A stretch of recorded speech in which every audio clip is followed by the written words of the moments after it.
Hello, and thanks for tuning in to Look Up, the news and current affairs programme from Compass Media.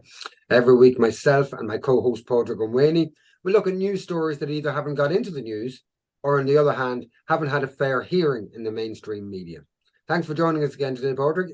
Yeah, thanks very much, Finbar. An awful lot of things going on in society, a lot more to be said. See what we can do to highlight issues that are out there, because somebody certainly needs to be doing it. Yeah. And a lot of stories. We haven't been here in a few weeks. We were off on the seasonal holidays. It's our first show of 2023. It was hard to really funnel through what we were going to cover today. There's so much happening, from war, potential wars that are developing as well. The economy's in a mess, mass immigration crisis, and communities responding to that. So much to cover. But I think we look at the key issues in tonight's show with what we've chosen. We'll kick off, will we, Padraig? The first story is raised by you, Padraig. It's the health crisis, which just seems to be getting worse and worse. Do you want to lead with this one? Okay, I'll give you some background on this, Finbar. So campaigners from the Midwest have met other hospital campaigners from around the country to plan a national day of marches as the overcrowding crisis continues. Limerick City was already earmarked for a march by local campaigner Mike Daly, set for January the 24th, to draw attention to long waiting times at the emergency department at University Hospital Limerick. This could now be joined by protests north and south of the border. Mr. Daly said he welcomed the growing interest in protests. He said, "We have buses coming in from all over for this." UHL is the only emergency department covering Limerick, North Tipperary and Clare, and has faced unusually high patient numbers for months. There are people coming from North Cork and as far as Lahinch and Clare to be seen in UHL, which is incredible, he said. A bus is being funded to bring Clare protesters to the Limerick March by the Women's Collective Ireland, Clare PPN and Clare Travellers Community Development Project. Separately, TD Peadar Tobin, who heads the Save the Navan Hospital campaign, also held a meeting attended by people in Drogheda, Monaghan, Cavan, Letterkenny, as well as Daisy-Hill, Newry, Causeway Coast and Coleraine in the north. Hospital campaigns in Enniskillen, Sligo, Cork, Kerry, Bantry and Wexford are also considering getting involved, he said. "We believe that we may have reached breaking point.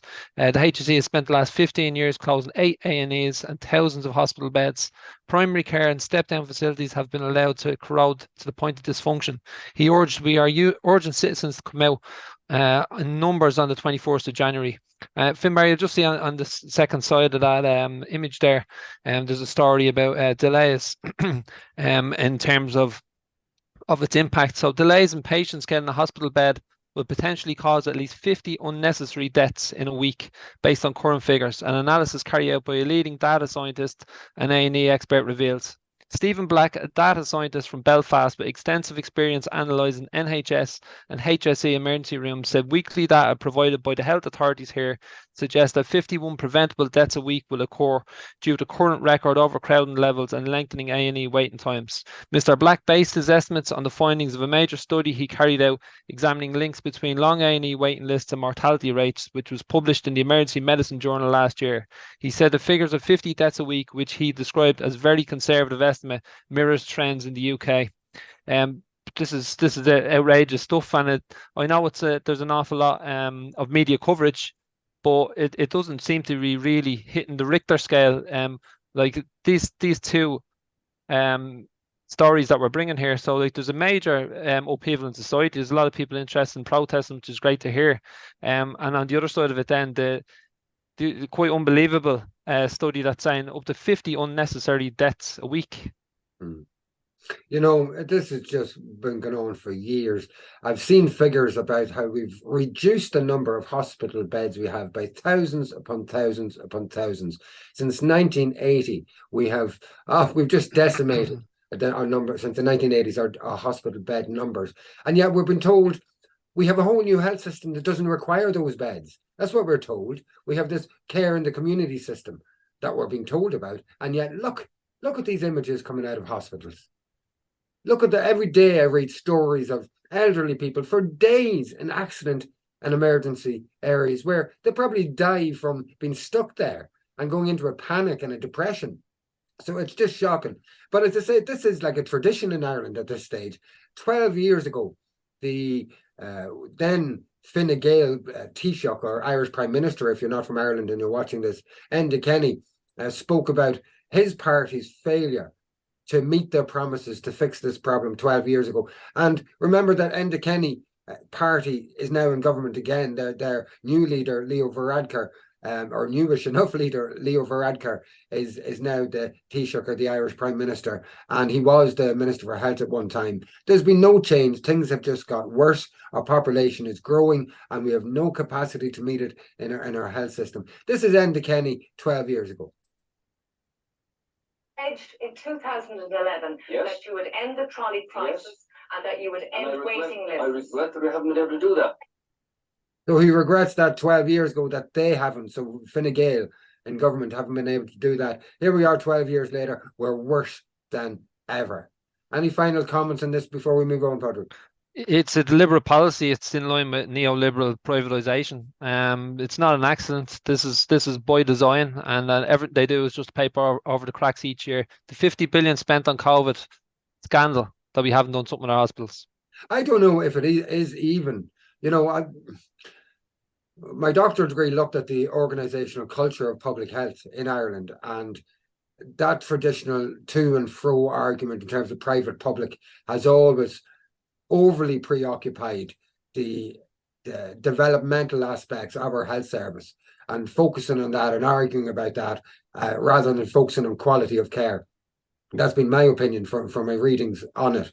This is something else, because whether you're private or public, if you need to phone an ambulance in Ireland, you don't phone a private ambulance. If it's an emergency, you phone 999 and you get an ambulance out to you, and it takes you to an A&E.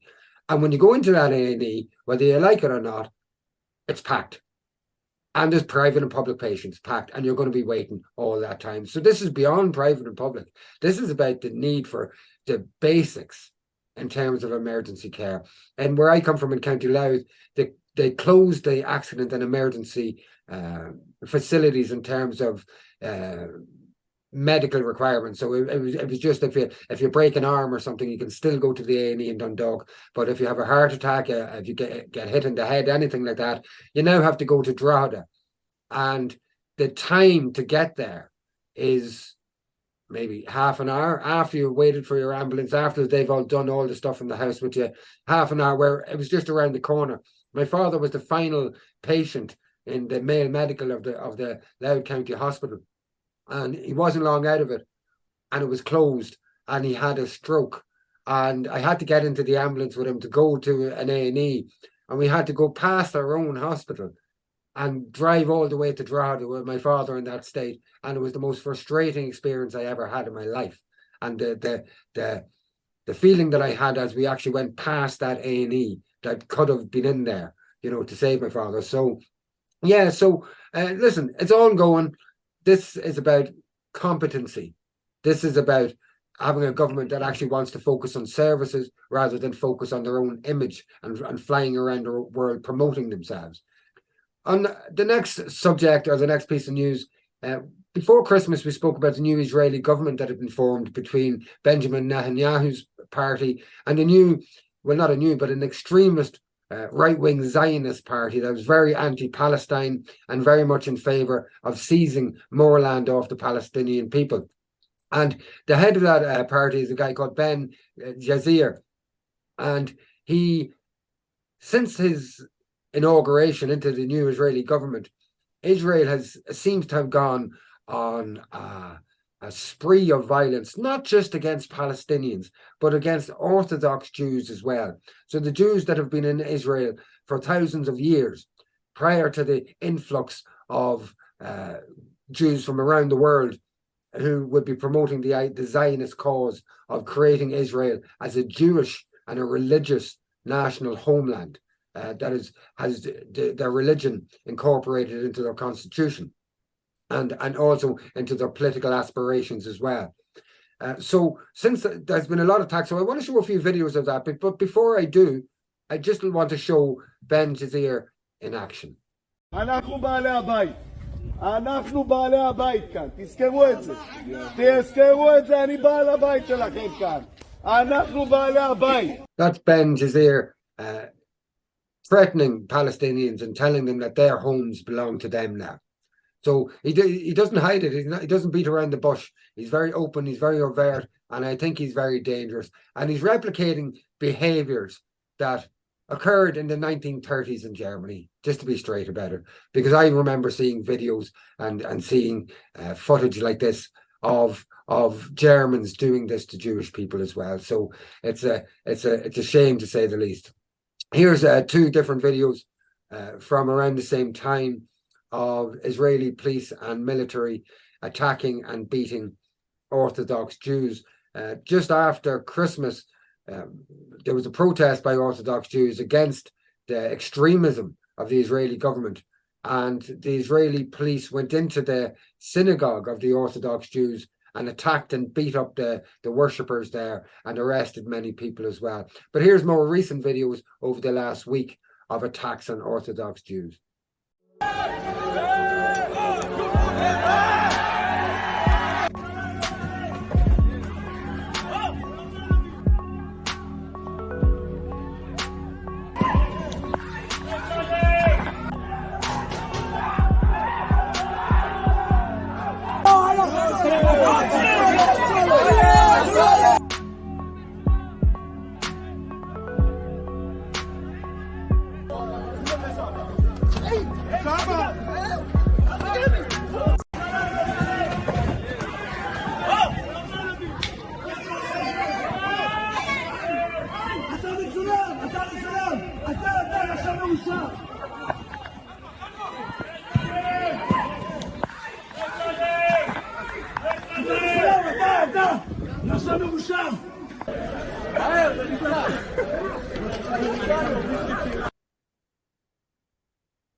But all is not lost. There are growing protests in Israel against the extremism of the new Israeli government. We don't have any sound with this video, but this is thousands upon thousands of people objecting and protesting against the new Netanyahu and Ben Jazir's government, extremist government. So there are some elements of protest. I suspect that will too be suppressed by this new government, which seems pretty extreme to me. What's your take on this, Porter? Well, we kind of know where this ends up from history. The extreme right is a very dangerous thing. Extremes in general are a very dangerous thing, but it is good to see that at least there's some people over there that are organising themselves into some sort of opposition to it. And like you say, it'll probably be suppressed, but we don't hear their voices much. I don't see much of that filtering through, you know. Yeah. You wanted to talk, it's kind of on a similar subject. It's about the abuse of human life in the Middle East and the East. You wanted to talk about all this furore, if you want to call it that, about Prince Harry. If you want to lead on that one. Harry's claim he killed 25 in Afghanistan draws anger. So this guy, member of the British royal family, he's obviously got a book out at the moment. So this is doing, I'd say, wonders for his sales. I'd imagine, I don't know how well they sell over here, but I'll give you a bit of insight on it anyway. In a book full of revelations, it says Prince Harry's assertion that he killed 25 people in Afghanistan is one of the most striking in his memoir, Spare. Harry says he killed more than 24 Taliban militants while serving as an Apache helicopter co-pilot gunner in Afghanistan in 2012 and 13. He writes that he feels neither satisfaction nor shame about his actions, and in the heat of battle regarded enemy combatants as pieces being removed from a chessboard, baddies eliminated before they could kill goodies, he said. Harry has talked before about his combat experience, saying near the end of his tour in 2013 that if there's people trying to do bad stuff to our guys, then we'll take them out of the game. But his decision to put a number on those that he killed, and the comparison to chess pieces, drew outrage from the Taliban and concern from British veterans. Afghan Foreign Ministry spokesperson Abdul Kahar Balkai said Harry's comments are a microcosm of the trauma experienced by Afghans at the hands of occupation forces who murdered innocents without any accountability. Some have questioned whether Harry could be sure of the toll, but Harry said he reviewed videos of his missions, and in the era of Apaches and laptops, technology let him know exactly how many enemy combatants he'd killed. I don't think it's wise he said that out loud, says Royal Marines veteran Ben McBean. who knows Harry from their military days. He's already got a target on his back. Tens of thousands of British troops served in Afghanistan, and more than 450 died between a US-led invasion in 2001 and the end of UK combat operations in 2014. He's also described how he thought about the IRA assassination of Lord Mountbatten during his training. So he's got a lot to say. It's a caricature that he likes to paint of himself as this kind of military figure. For some maybe type of relevance, I think. I'm not too sure what people really get out of the British royal family, but this is kind of outrageous, really, that he's using this to glorify himself. Really, like is it a war crime?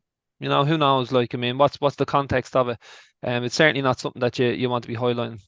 He aligned what he was doing with PlayStation games, and you know, you get fun out of PlayStation games. So it's just he lives in a whole other world. He was raised in a whole other world. Respecting the plebs down there, I don't think is necessarily. He did say in another section of his book how he probably would have been quite bigoted until he met his wife. And when you look at his choice of Nazi uniform, he tried to blame that on his brother and his brother's wife, Nazi uniform that he wore out and publicly had photographs taken, etc. And when I say Nazi uniform, I mean a Nazi, a full regalia Nazi uniform. So we know about the history of his grandfather, Prince Philip. I just think that they're in a whole different world altogether. I'm not sure that I really care about the fact that he in particular did this, because we know from WikiLeaks that this was going on with the Americans, with the British. They were killing civilians. They were doing the most horrible, nasty things. To me, the Windsors are insignificant. Well, what does it take to get them cancelled? Is it impossible? Like, we know about the outrage around his uncle with Epstein in America. Like, I mean, that's a known relationship between those two. Prince Andrew. There's question marks over his great uncle Mountbatten and King Corahon. Savile was around the family. Like, what's it going to take to cancel these people? Yeah, there are rumours as well that he may not actually even be a Windsor himself. There are certain physical attributes that make him appear a lot more like a good friend of his mother in the 1980s. But that's a whole other ball game. We'll move on, Padraig, before we get tied down into the smut of the English royal family. You want to talk about the issue of the influx of asylum seekers, asylum applicants into Ireland, and the impact that is having in terms of social cohesion and things like that. Yeah, so I actually listened to, I think, a news talk one of the mornings. They were speaking. They didn't name who they were talking about, but they said they've been speaking to a government minister who said the big challenge this year is going to be social cohesion. So like, they were setting it up nicely, like day one, 2023, really.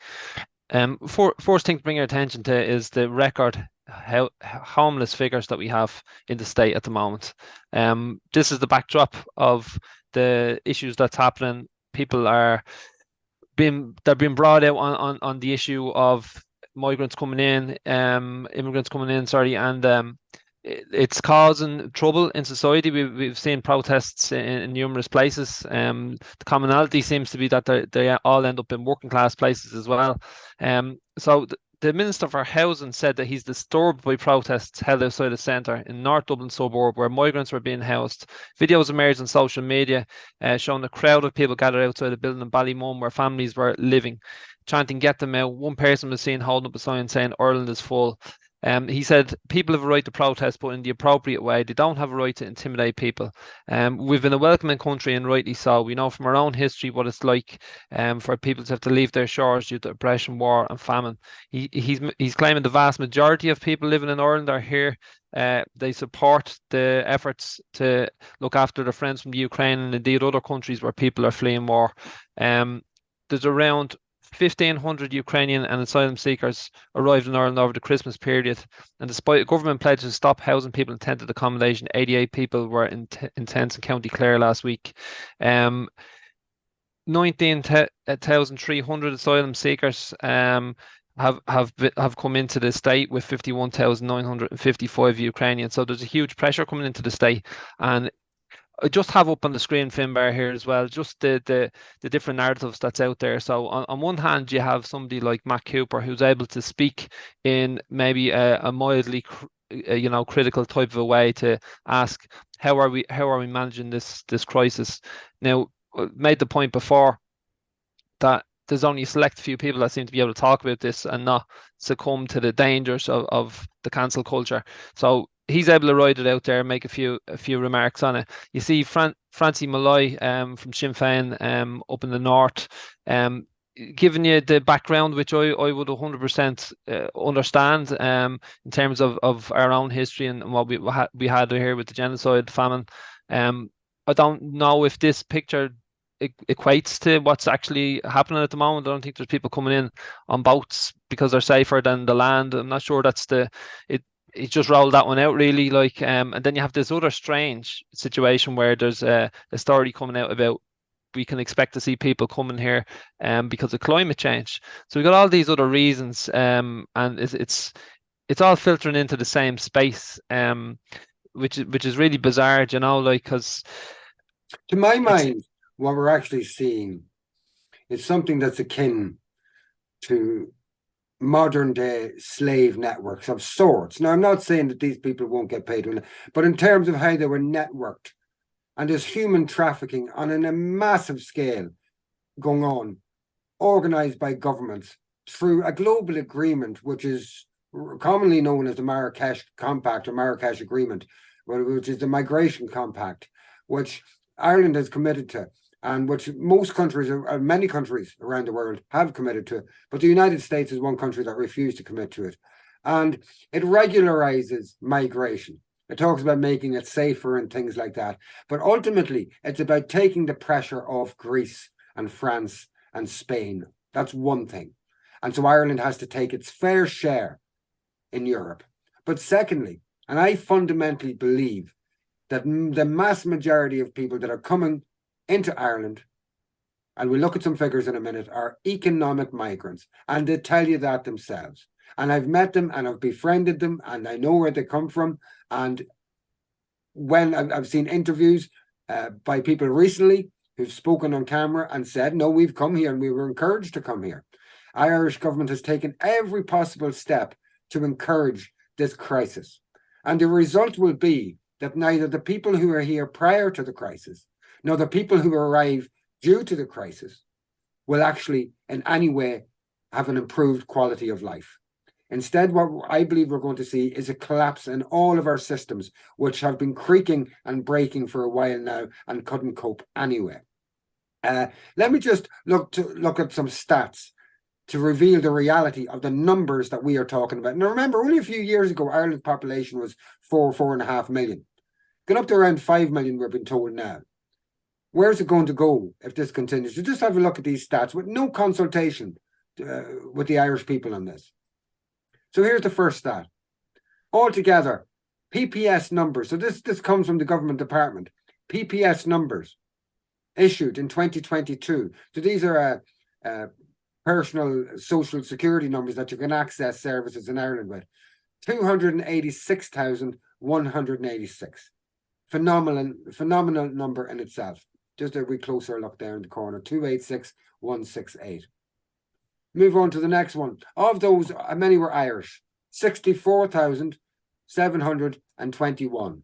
64,007. So let's just balance these numbers out and take 60 from 280,000. That leaves us with 220,000 people not from Ireland were issued with PPS numbers in the last year, in 2022.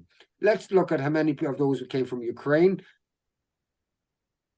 Of those from Ukraine, there was 65,000. We'll balance it out again to 60,000 and we'll take that off to 220,000 and that leaves us with 160,000. So in 2022 alone, Ireland issued 160,000 PPS numbers to people who are not from Ukraine and who are not from Ireland.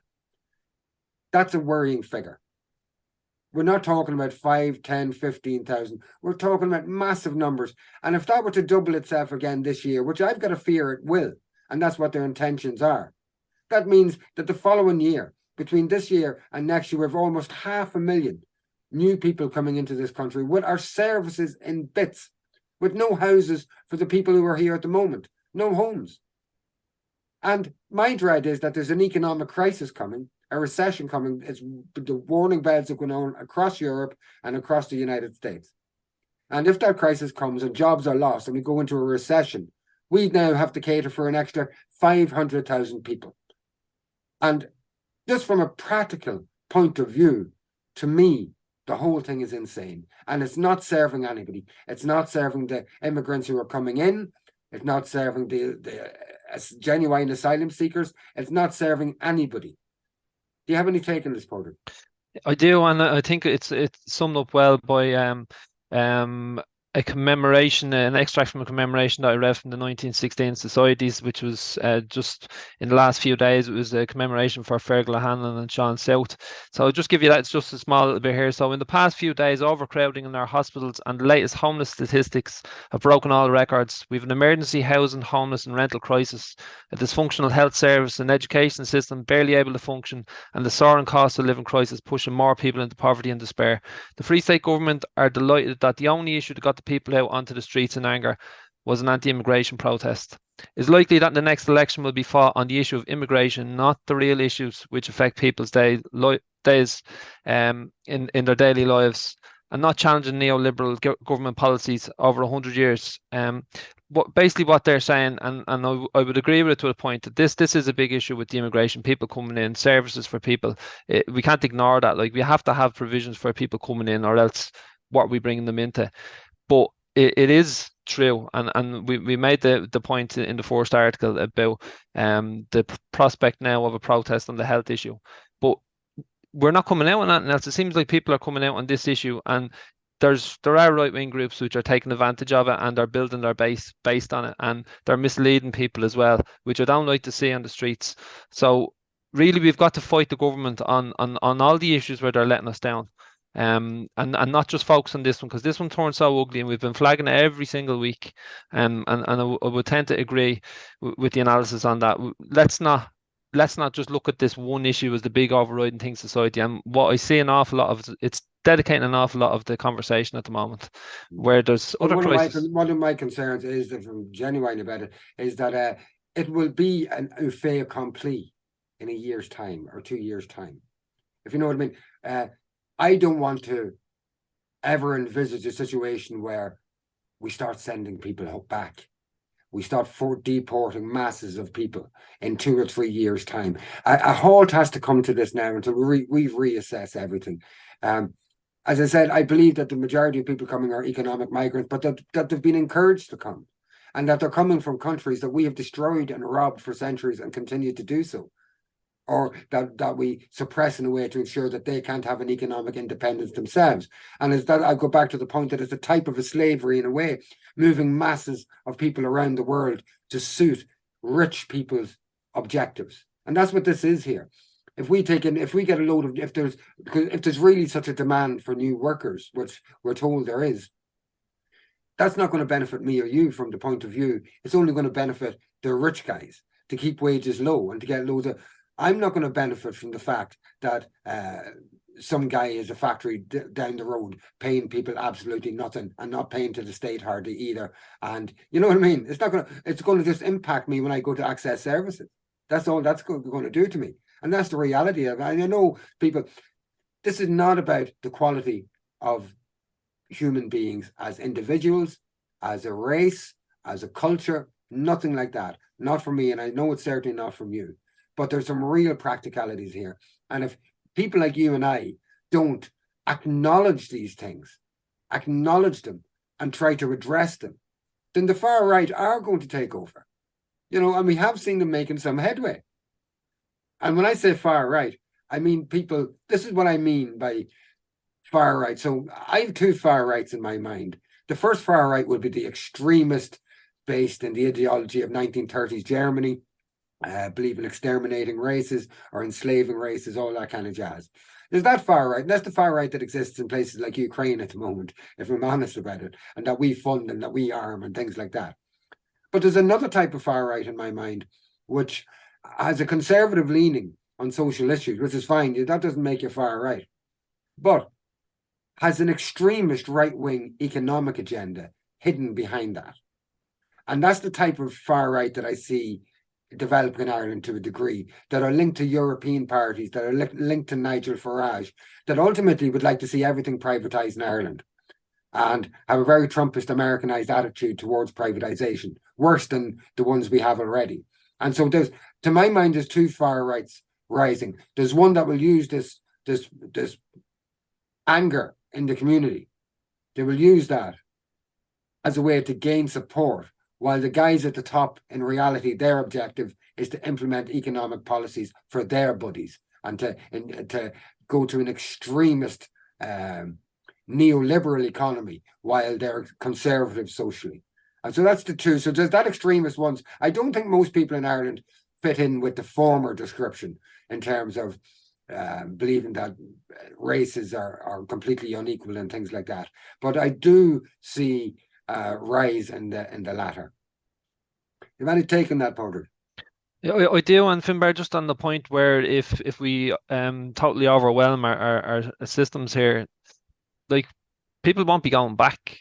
Like, that's not an option. Like that, think about what that would mean. Like, I can never see that. Like, and I don't think anybody who comes here in good faith and is brought in and taken in should be sent back, to be honest. Like, I mean, once people are in, you must treat them 100% equal. The question of whether we should be bringing that many in is a fair question. Like, I don't think we are set up here. Oh God, far right. It's the truth. Like, I mean, that's the situation, isn't it? Like, I mean, you've got the bigger picture is we're not allowed to talk about so many things like this. Well, you're allowed to talk about it, but you'll be attacked. Well, you're not. You wouldn't get it on the public sphere having this discussion, like on RT or something like that. They'd very, very closely orchestrate and choreograph. Well, Roderick O'Gorman was quoted this morning on the radio as he thinks we can't take anymore. You know, so like they say it when they want to say it themselves. Yeah. Well, we have, and it depends what audience you're talking to too, doesn't it? You go to the EU guys and go, oh yeah, we'll take more.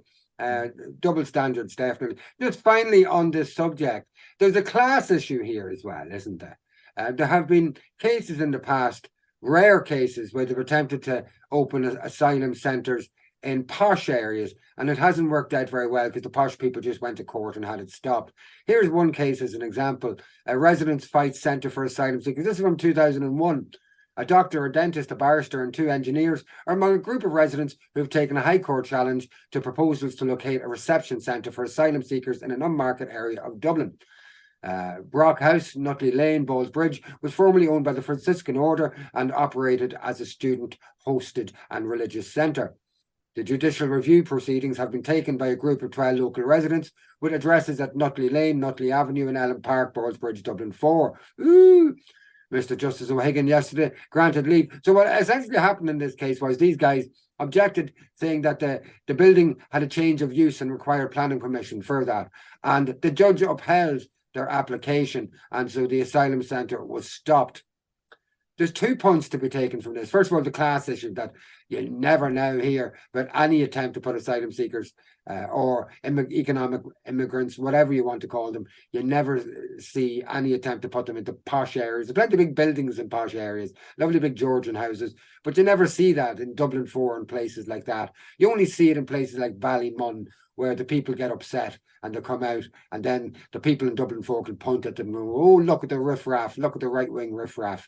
And so that's the first point from this story. The second thing that I take from this story is that, hold on a minute, there's loads of buildings that are offices and ESB offices and this, that, and the other, hotels around the country.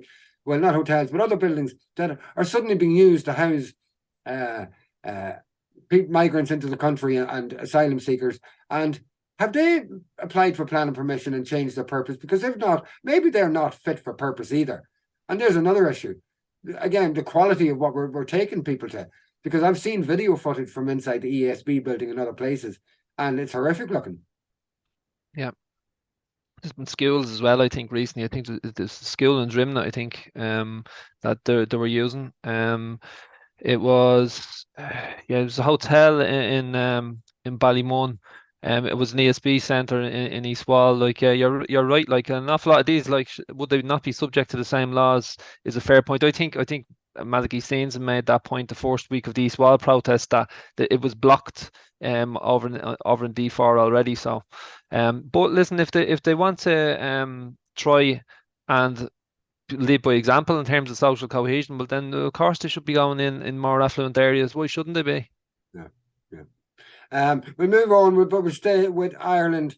The Ditch is a publication in Ireland of investigative journalists who really dig deep and really reveal a lot of the nitty-gritty about Irish politicians. They're a new enough outfit, but they're doing a lot of great work. They've wrote out a story about Minister Damien English and how he has a house that he hasn't declared in years and years.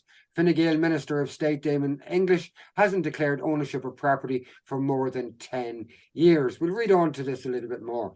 Fine Gael Minister of State Damien English has not declared his ownership of a residential property for more than a decade. The Meath West TD defaulted on mortgage repayments for the house, and 4 years ago the loan was transferred to a vulture fund. English, however, managed to maintain his ownership of the property, unlike so many other poor people. TDs and ministers are required under ethics legislation to declare their property interests annually. Failure to do so can lead to an SIPO investigation. Along with failing to declare his ownership of the house, English has spoken in the Dáil on behalf of people in mortgage arrears, failing to declare he had fallen into arrears himself. Junior Enterprise Minister English didn't put his affairs in order, even after last year's resignation of his departmental colleague Robert Troy for failing to declare his property interests. The Troy scandal forced a number of TDs and senators to submit supplementary declarations of interest, acknowledging previously undeclared properties. So, we'll finish this off. I never declared no comment. Damien English bought the Castlemartin County Meath bungalow with an Ulster Bank mortgage in 2004, according to Land Registry records. The veteran Fine Gael TD lived in the property until 2010, when he moved to a new large home in Cookstown near Kells in the same county. He kept his old home, and as it is no longer his primary residence, English has not been required under ethics legislation to declare ownership of it since 2011. He hasn't done so for more than 10 years. Sorry, he has been required, I should say. Having decided to keep his former home, English, whose ministerial responsibilities include insolvency operations at the Department of Social Protection, defaulted on his Ulster Bank mortgage. In 2019, the bank sold his loan to Vulture Fund Promotoria. English, however, managed to keep hold of the house. So ultimately, we have a minister here who seems to, he just doesn't have to abide by the rules. His colleagues can get caught out. It can be headlines all over the country, but still he doesn't bother.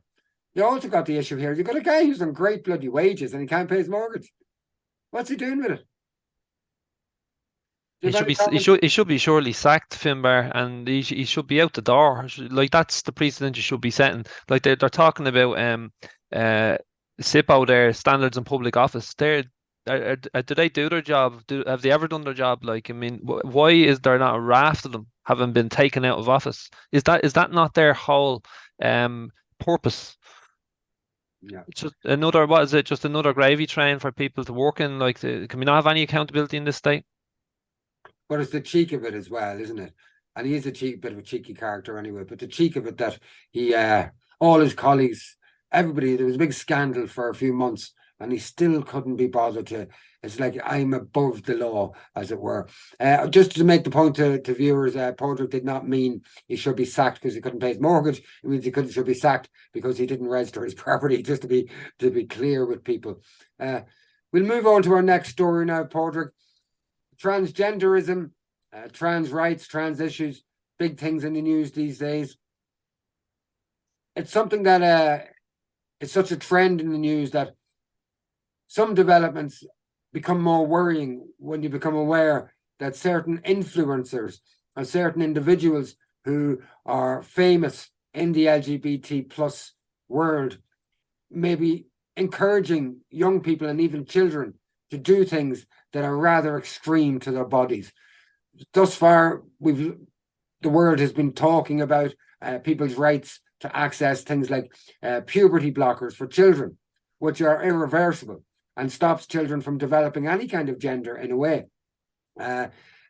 Reassignment surgery to have breasts removed or breasts added, things like this. But there's an influencer in the United States called Dylan Mulvaney. And Dylan Mulvaney has undergone facial reconstruction surgery to look more feminine, a process of feminization, as he has called it in the past. Mulvaney is not just a regular Joe Soap from the point of view, why do I even care about this? I care because Mulvaney went to the White House, invited by President Biden, because he was a major influencer. And just to confirm, an influencer is somebody who sells products or sells narratives and sells stories and ideas online and gets paid to do so by others. So this Mulvaney fella was allegedly a famous influencer, a trans influencer. I don't know who he was, never heard of him until I came across this story in the Daily Mail. He's put out on his Twitter and he's promoting now his new facial reconstruction. And my concern is that he's looked up to by the LGBT plus community in the United States anyway. And he often speaks about children and children's rights to access the change to be who they want to be. And when we look at this facial reconstruction surgery, it does get very worrying. So I'll just put that story up here now.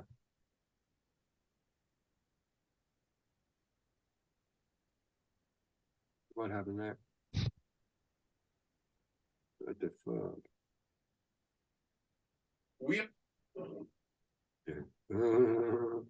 Okay. So we'll cut from there. So controversial trans influencer invited to White House by Joe Biden shows off bruised and scarred face after having feminization surgery. Operation sees bones cut off and sanded down. Looks quite brutal. What do you think about this thus far, Padraig? Yeah, so business maybe. Yeah, oh, absolutely. At this stage, that's all it appears to be. Like, needless to say, like these are things that are difficult to talk about, but I suppose we do because people should be able to talk freely. But I don't see anything here so far in this discussion. That's personal choice so far. Okay, well, let's look at what Mulvaney said about visiting the White House and things like that. A viral TikTok star and transgender activist visited President Joe Biden in the Oval Office to discuss her transition and transgender issues in the US. Dylan Mulvaney, who documents on the app her firsts as a woman in a series she calls Days of Girlhood, revealed that she and members of Now This News were visiting the White House for an interview that will be made public on Sunday. This is a quote from Mulvaney. "I'm ready to step up and show trans people we're not going anywhere and that trans kids, they deserve a fighting chance to be their true selves," she says in the video posted Thursday, which has since garnered over 500,000 likes. What are you thinking now, Porter? Yeah, so there's obviously one word there that defines the whole thing really, and that's kids. Like there's no place for children in that conversation, in my view. They're not old enough to be involved in making decisions like that for themselves. And when you're talking about surgery and stuff like that, these aren't reversible. And there's somebody who categorizes themselves as an influencer. Well, surely that means the impact that person has in society is to influence other people. And speaking about children, don't be influencing children, like, you know. So definitely there's a moral issue in that. It's certainly the reason why we should be talking about it. Yeah, I'm just worried about where everything's going. I've spoken to some young people who've gone to gay youth groups. I've experienced them myself years ago. And years ago, when you went to a gay youth group, you were either gay or bisexual or lesbian. And on an extremely, extremely rare occasion, you may come across transsexuality of some sort, but very, very rare. I've spoken to people who've gone to gay youth groups now, and they're almost go through a diagnosing process or a diagnostic process about what are you. And a couple of young people I've known for a very short period went through a process. They were confused about their sexuality. And from hanging out in the gay youth club, they came to want to call themselves, these were females, by a male name, and fell out with their family over it and just went through a tough time. And within a few months, they'd forgotten about it and they just got on with life.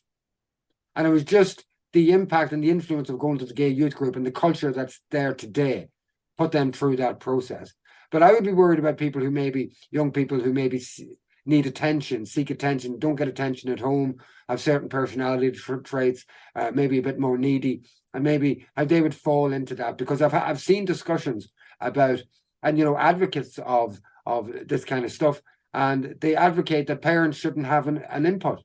They say that parents, it's up to the child, and the parents could never understand what the child is going through, and that's all very scary stuff to my mind. So at the beginning of what you said there, you're describing it being rare, but there is an instance where every so often somebody comes along and they are transsexual, and Very they rare, yeah. so I suppose what we're saying is, like, they should be supported, and there should be everything in society for them to just be themselves and not have any discrimination against them. So that's something we all agree on. I think the problem then is that how has there been such an explosion in the numbers? It's kind of almost more like a cultural thing. So how is that happening? Then we're looking at influencers and going, okay, so there's media influence happening that does obviously influence and change trends in society. And like, we should be humanitarian at all times, and we should be respectful of people, but should we be promoting trends which are to the long-term detriment of people? There are people out there that have had surgery and have regretted it. And I facilitated a discussion in a gay club in Dundalk. When I say club, I don't mean a nightclub. I mean an organisation. And I wanted, this many years ago, I wanted to put gay people face to face with their own bigotry and with their own prejudices and things like that. So one of the speakers I had then was a transgender woman who became a man, and he told me at the time that on a very, very rare occasion, a baby is born and their gender is indeterminate at the time, and that was his case and the case of others. I'm just not sure. There are psychological effects to this, and there are zeitgeists, or there are cultural fads that can develop, especially when we've got young people that have more freedom than ever before, and at the same time we're in a far more dangerous world and a far more abusive world in many ways than ever before. And so I think young people are a lot more vulnerable in many ways, and so I just think a tight rein would have to be kept on this kind of stuff when it comes to children. Well, wasn't there a big scandal last year about a clinic in the UK that Tavistock, yeah, like, it seemed that there wasn't tight controls and checks and balances on that at all. Like, so the Irish government was sending children from Ireland over there to facilitate their so-called. And it was closed down, wasn't it? Yeah. Listen, this is such a new thing. There's nobody leading any way, if you know what I mean. And so abuses are open there. And one of our problems with our modern way of doing things, with everything being privatized, is everything is a business, including these operations. These are private operations performed. They're a business. And so you'll have lobby groups who are representing these businesses. And that's one of the problems when things are not done in the interest of people, but in the interest of money. And when you have an entire system and culture that's privatized, it means that emphasis can be placed on things where maybe emphasis shouldn't be so grand and so great. And that's one of the examples. We better move on from here, Paul. We're going to our next story. War is upon us in Ukraine. It hasn't ended. It looks like the Russians have taken Solidar, and Bakhmut may fall soon. From there, who knows what's going to happen? Will that mean that maybe even US troops on the ground? They're moving more battalions into Europe. Poland has mobilized 200,000 troops. The Romanian, and put them a new brigade, by the way, on the Belarusian border. Romania is in a tense position at the moment, not knowing what's going on the southern Ukrainian border. China, there's a further militarization of Taiwan by the West, trying to create conflict with China. War is everywhere. NATO is right in the middle of it all, driving it forward. And the head of NATO, a guy called Stoltenberg, don't know where he came from, don't know who he is, how he got into his position, but he's the head of NATO. He is really encouraging EU integration into NATO, or vice versa, so they become full partners. And there's no real consideration for the fact countries like Ireland are supposed to be neutral. Now, I have no doubt our politicians are over in the EU and they're talking to people like Stoltenberg, and they're saying to him, don't worry about it, keep it quiet, we'll get the Irish in, they won't even know themselves. I think that's really what they're at the moment. But here's something that Stoltenberg said recently with regards to the relationship between NATO and the EU. We are determined to take the partnership between NATO and the European Union to the next level, to address in particular the growing geostrategic competition, resilience issues, and the protection of critical infrastructures, as well as emerging and disruptive technologies, space, the security implications of climate change, foreign interference, and information manipulation. Our partnership will become even more important once Finland and Sweden become full NATO members. With their accession, NATO will be protecting 96% of the citizens in the European Union and a higher share of its territory than ever before. What do you make of that? So we're the 4%, are we? I'm not sure what he means by that. Yeah. So, well, look, it's aggressive militarization. I mean, we are going to hold strong as best we can. Like the majority of people still want to be neutral, and I mean, if you look at the terrible scenes of, I think the Private Rooney, was that his name? The guy that died overseas just before Christmas. Harrowing scenes Irish people did not like to see. We haven't seen much of that over the years, and like it certainly has an impact. Would we like to see that happen on a regular basis? Because that's the type of thing that we can look forward to if we get involved. Any further with NATO, we've already gone way too far with them. I've got a video here of a US mercenary. So what seems to be happening as a way of giving cannon fodder into Ukraine, what's happening is people are retiring from the US Army, the UK Army, things like that, and they're becoming mercenaries, and they're getting paid with US money still, but over in Ukraine, and probably getting bigger money for it. And they're going over there and they're getting killed, and they're realizing that they don't have even the basics of equipment. The video I'm about to show you is a guy called, let me get this right if I can, that was an awkward name, Mark Langwert. And he's crying and he's talking about losing all his friends, that he misses his friends in Ukraine that were all killed. And he then starts talking about that they don't even have sleeping bags and things like that over there, and that they have them on shelves in America. I'm not sure what kind of a soldier this guy is, to be honest with you. But have a look at this.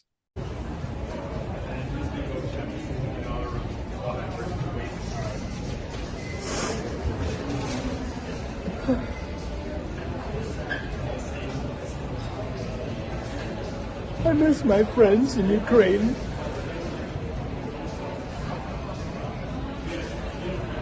Every day, I get requests for the most simple items.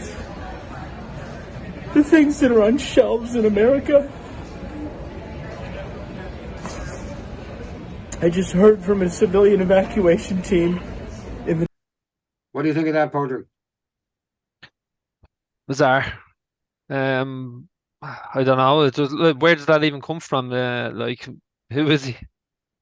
Yeah, I've seen him putting out videos before, and I've checked Right. out his thing. So, but he's an American guy, mercenary, and to me, that's just a begging video that he's really making. I didn't see any real tears, but it just shows the state of the situation in Ukraine and what type of military machine that NATO creates. You know, that they don't have the basics. They're sending mercenaries in there. I know that Ukraine, there's reliable information, Ukraine are now conscripting 16-year-olds, 15-year-olds are joining, 60-year-olds. That's the script there. I've seen videos coming out. You can't walk around Ukraine now. If you're on a list, you're going to be taken to be conscripted. They're taking anybody and they're taking everybody.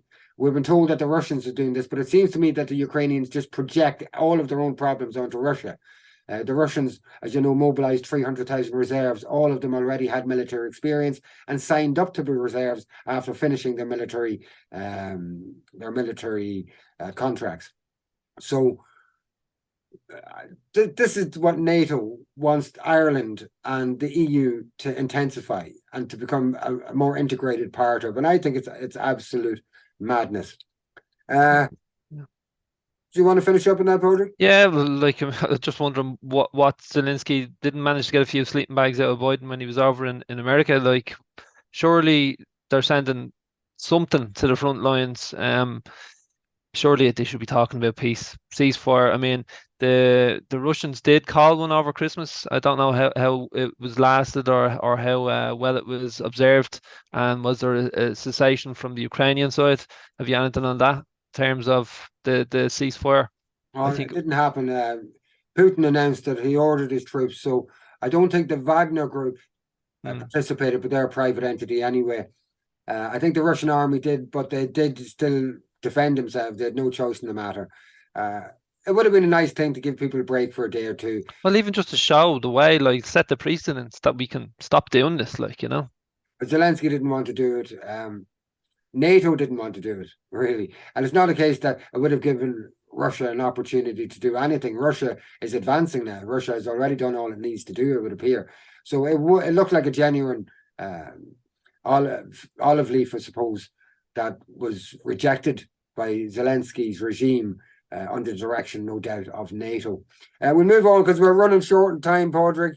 Our next story, we're looking at, if you're watching us on Facebook, you're not going to see this. If you're watching us on YouTube, you're probably not going to see this. This is Professor Angus Dalgleish of St. George's Oncology Training Hospital in London, one of the most formidable hospitals in the world in terms of oncology training and development and treatment as well. It's essential that we make sure, they provide treatment. Professor Dalgleish has come out and pleaded with the British government to do something about the COVID booster shots that have been given out, and the third and the fourth round of these boosters. And he says it's having a terrible impact on his patients. So let's have a look at this video. I'm Angus Dalgleish. I'm a professor of oncology at St George's, a consultant medical oncologist. And I have started to notice that several of my patients have melanoma who've been stable with stage 4 disease. They've had very good immunotherapy or other treatments, and I've been reviewing them from 5 to 20 years. I've noticed that I have now over 6, possibly 7, even an 8th yesterday, who've clearly relapsed following the booster vaccine. At first, we didn't put the two together, but when patients said, I felt awful since the vaccine, I've just been drained, they described symptoms of like a long COVID, and the next thing we know, 2-3 weeks, couple of months later, they've got clear evidence of relapse. And these relapses are quite aggressive. They're not a gentle relapse. They're relapses that are requiring systemic therapy as opposed to a little nodule that requires surgical excision. But it's not just this. I'm now very much aware in my own circle of many people who are having, they haven't got melanoma, but they've never had anything before, but they've got lumps and bumps and they're not feeling well. And 2 people I've interviewed at great length, they all put it down to feeling awful after their booster. They were fine with the first 2 vaccines or just had shivers, flu, etc. But they've described being very tired, very fatigued, wanting to stay in bed. And this is dragged on to the point where they've gone to the doctor and they've had blood counts and investigations, and I now know 7 of them. 2 of them have leukemias and the others have lymphomas, and 1 of them has a very bad myeloma, which he was absolutely sure was instigated by the booster as he developed the dreadful symptoms. So I want to bring to everybody's attention that I think that this does not look like a coincidence to me, and we need to join forces and see if this is a real effect, and if it is, we must stop all the boosters immediately. Thank you. What do you make of that, Padraig? Finbar, believe it or not, like this is even a surprise to me, because like I opposed the restrictions around COVID at the time that they were in, because I believed that there were rights infringements. I thought the lockdowns were draconian. I thought they were going to have an impact on society, on the economy, to the health service. I thought the infringements on people's rights were wrong. Like, isn't that the whole reason why you have them in place when times get tough, that there's rights? But I never thought at the time that we were going to see Like, I mean, you're not getting it confirmed in any way, shape, or form. You're having a lot of brave people coming out and talking about medical impacts, but we are starting to see now a lot of people reporting what it looks like adverse events from the vaccines. Now, I mean, I didn't even think that at the time. I just seen it as a rights issue. You know, I know an awful lot of people got really kind of hold up on a lot of the high end kind of theories and stuff, you know. But like we're actually seeing it now coming full circle. There is an increase in mortality. All cause mortality is up. Like there's something going on. 20% it would appear. Yeah. So look, I can't explain it. I'm not a doctor. I haven't got all the statistics. I think one thing that gets to me about the mortality is we're being told it's because of delayed appointments and that. But when you see it going up in young people, where delayed appointments, you should be making appointments in the first place. They're young people. When you see it going up in that excuse that this is about delayed medical appointments and things like that, it doesn't wash with me. When you see somebody as eminent as Professor Angus Dalgleish coming out and saying this and videoing himself, what appears to be in his own work environment and settings, doing this, there's something rotten in the state of Denmark. There really is. We'll move on from this one, Padraig. Final serious story of sorts. It's just a quick video. Protests have not stopped. The first real serious protest of the new year that I've seen come from Paris. So we'll just have a very, very, very quick look at that protest.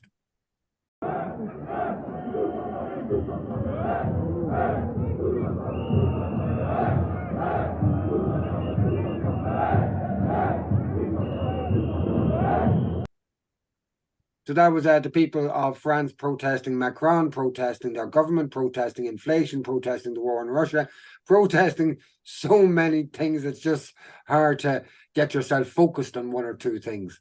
You think this will be the year of protest? We know that Britain is frozen with strikes at the moment. Is this the year for protest, Padraig? Yeah, it better be, because things isn't getting any better. I was looking at Sky News and they had a calendar up of January, and they're pretty much booked out there, apart from the weekends, for strikes. I mean, everybody seems to be out. Teachers, busmen, trains. There's the whole raft of them out. I think the nurses are out already. Like so. Yeah, I think Mick Lynch is doing great work over there. Like. Isn't he? He's rising them all up altogether. Okay, let's move on to something a little bit less serious, something awesome, and then a couple of little things to laugh at or to joke about. The first clip is Elon Musk's SpaceX Falcon 9 shuttle. There's a video that he's put out on Twitter of Falcon 9 going right up into space orbit and coming down again. This video is speeded up, but it's a very impressive video. Imagine being on this flight.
Just for a bit of a laugh, Rishi Sunak, Prime Minister of Britain, is a very, very busy man. So he's doubling, he's trebling, he's quadrupling tasking to make sure he can get all his work done. And he's communicating with the British people while he's doing other tasks. Have a look at this. Now, just to be clear, this is satire. Well, I think there are a few things. First is pride. I just want people to feel proud of being British, proud of their town, their community that they call home, and proud of their leaders. I know I'm being a bit schoolboyish here, but I just had to giggle at that. I thought it was quite funny. Yeah, good man, Mr. Sunak. Fair play to him, huh? Get your pound out of him. Richie Sunak showing how really busy he is. Our final clip, you may be lucky enough to own a speedboat. You might have won the lotto, you might have worked really hard, and you bought yourself a speedboat for you and the missus to go speeding across the ocean. But sometimes things can go wrong. Have a look at this. Yeah. What?